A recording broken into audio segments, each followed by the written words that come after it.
Hello. Hello. Test mic. 1, 2. Okay. Hello G7. Welcome back. So ito na po ang ating second lecture video.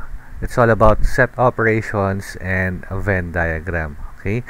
So mapapag-aralan natin dito ano-ano ba ang mga operations ng set at kung paano ba gumamit ng Venn diagram. Okay. So let's start now. First, ano ba ang universal set? Okay. Universal set is the set comprised of all elements being considered in a particular discussion. Okay? Pag sinabing universal, ito po yung pangkalahatan na laman na pinag-uusapan natin sa given set or particular discussion na meron tayo. Okay? So, ang universal set, palaging letter U ang symbol niyan. Okay, naka-fix na siya. Sa alphabet from A to Z, letter U is reserved for universal set. Okay? Hanggat maaari, letter U is for universal set. Okay? So, dito sa example natin, meron tayong laman. Ang universal set natin ay may total na laman na 1, 2, 3, 4, 5, 6, 7, 8. Tapos, meron siyang set A and set B na part lang ng universal set natin. Parte lamang siya. Okay? So, paano po yan i-drawing sa Venn diagram? Ano ba ang Venn diagram? Ito po itsura ng isang Venn diagram na two-circled Venn diagram. Okay? Ginagamit ang Venn diagram to check the relationships ng bawat set. Okay? So, pag gusto natin i-drawing or gusto nating i-determine yung universal set, magkakreate lang tayo ng letter U dito sa gilid. Normally, dyan po yan nilalagay. Okay? Tapos, ang gagawin mo dito, ang gagawin kasi natin dito, ang paparequire ko sa inyo dito, isi-shade ninyo kung ano ang hinahanap. Okay? So, pag sinabi kong universal set, madali lang yan. Bakit? Ang gagawin nyo lang dyan, isi-shade nyo lang lahat. Kasi yan ang lahat na kailangan natin. So, ganun lang. Lahat yan. Okay? Nasa loob man ng circle, lahat ng nandito, o nasa labas man, lahat yan ay member ng universal set. Yan ang isi-shade ninyo. That's why on Monday, kindly bring some coloring materials kasi mag-shade at mag-shade tayo. Okay? So, paano ba siya sinusulat uli? Like may given tayo dito. Okay? Ulitin ko lang So, again, we have your universal set U. Unahin muna natin isulat si set A and set B. So, we have your set A, ang first circle natin. Then, set B will be your second circle. Okay? Ano ang laman or elements ng set A? 1, 3, 6, 7. So, lagay mo lang dyan, 1, 3, 6, 7. Okay? Magtataka kayo, sir, bakit parang dito mo nalagay si 1, 6, 7? Okay? Mamaya po natin maintindihan po yan. Okay? Just as of now, dyan ko muna gustong ilagay yan. Okay? Ipapaliwanag ko yan later kung bakit nandito naka-affix si 1, 6, 7. And for letter B, ang laman or elements naman niya is 1, 2, 5, 6, 7. So, 1, meron sa letter B, ito ang buong circle niya, ayun na yung 1. Okay? So, hindi na tayo magsusulat ng 1 kasi meron ng 1 for letter B. So, we have here 2, 5, 6, oops, ayun na siya, 6 and 7. Any idea kung bakit dito ko nilagay 1, 6, 7?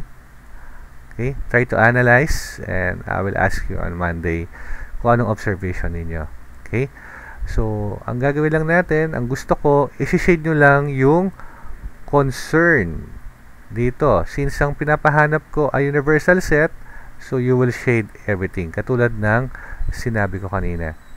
Tinuruan ko lang kayo kung paano siya maglagay. Pero we will discuss more on this on the next video. So, lahat yan isi-shade ninyo pag universal set ang hinahanap. Okay? So, lahat po yan. Loob man ng circle, labas man ng circle, lahat yan ay parte ng universal set. Okay? So next, we have here union of sets. Ang union is written as this: A union B or AUB. Ang symbol ng U dito is union. Ano ba meaning ng union?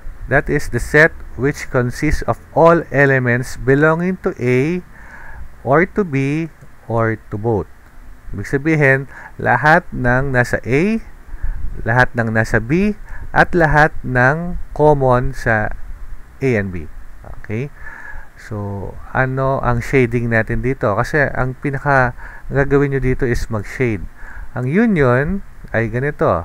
Ito ang A, set A, first circle, ito siya. Set B, itong second circle. So, ang gagawin natin dito, we will shade lahat ng laman ng A. So, we will shade this A. Shade natin ng maganda yan. Wait lang ha. Wait lang. Try kong lakyan na para mabilis. So, ayan. So, you will shade all the A's. You will shade all the B. Okay? So, eto siya. So, set B, lahat yan. Then, both. Pag sinabing both, parehas A, parehas B. So, ito siya. So, ito lamang ang isi-shade ninyo. So, technically, parang itong dalawang circle isi-shade parehas. Okay? So, ayan.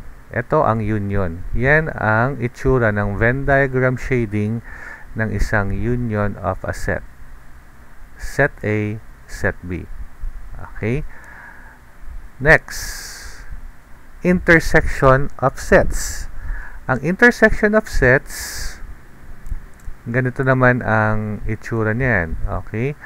It is written, mali po to. It should be parang letter N. Pag ganyan. Okay, I'm sorry. Kasi itong letter U, union yan. Ang intersection of sets, ito ang symbol. Parang letter N. Okay? A intersection B. A intersection B. Ano meaning ng intersection of set? It is the set of all elements common to set A and B. Ang keyword natin dito, ano ang common sa A and B? So, again, itong first circle, papangalanan nating set A. Itong second circle, this is our set B. Ayan. Okay? Ang isi-shade nyo lang dito for the intersection ay kung ano ang common ng set A and set B. San kaya dito ang common ng set A and set B? So, titigan mabuti. Analyze ng mabuti. So, kung mapapansin ninyo, ang common ng set A and set B ay itong area na to. So, ito lamang ang isi-shade natin. Okay? So, this is the Venn diagram shading of intersection of A and B. Okay? So, ayan po yan. Common ng A, common ng A, common din siya sa B. Okay? So, yan ang intersection of A intersection B. Okay? Next, we have complement of set written as A, parang A prime. Okay? So, ito siya. Yan ang symbol niyan. A prime. Okay? So, ano ba ang complement? Complement is the set of all elements in the universal set that are not in A. Okay? So, again, name natin to as A. And this is our B. Ang hahanapin natin is complement of A. Ayan, ito. Complement of A. Ano ba ang complement of A? Lahat ng elements sa universal set that are not in A. Ibig sabihin, wala sa A. Ano ba yung mga parts dito ng universal set? Ano uli ang universal set? Yung lahat, di ba? Ano ang part ng universal set dito na wala ang A o hindi element ng set A? So, di ba ito? Hindi yan element ng A. So, you will shade that. Okay? Aside from that, you will also shade yung nasa labas. Kasi, hindi siya parte ng set A. Ang matitira lang dito na hindi naka-shade ay itong part na to. Yan. Okay? We will emphasize the shading on Monday kasi medyo nahihirapan po akong mag-shade dito sa gamit ko ngayon. So, ang naka-shade lang ay itong nasa labas, itong outer, lahat ng nasa labas. So, you will shade everything ng nasa labas plus itong part ng B na ito. Ang tanong, bakit hindi natin isi-shade itong part na to na nasa gitna? Kasi may element pa dyan si set A. Kaya hindi siya pwede. Okay? Ang hinahanap lang natin dito kasi ay yung that are not in A. So, lahat ng wala sa A. Yun lang ang isi-shade natin. Which is itong nasa labas na part and this portion of B. Okay? So, I hope nakuha niyo po yan. So, yan po ang complement of A. Pag kinuha mo naman yung complement of B, yung hindi kasama sa B. Yun naman lang isi-shade mo. Okay? Next, we have here set operations, set difference. Okay? Set difference, ang tawag din dyan is relative complement. Meron siyang dalawang klase. Ang una, A minus B, and pangalawa, B minus A. Ano ang difference ng dalawa? Pag A minus B, yan yung set of all elements in A that are not in B. Okay? Pag B minus A naman, set of all elements in B that are not in A. Ulit, pag A minus B, sa Tagalog, lahat ng nasa A na wala sa B.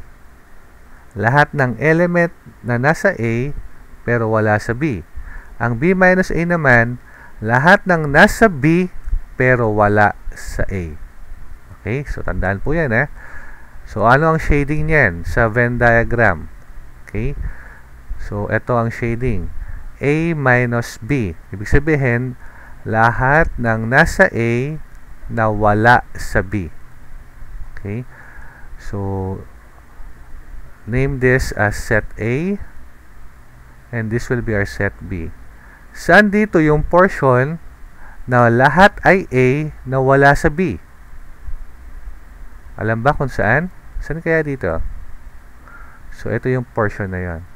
Ito yung mga laman ng A pero wala sa B.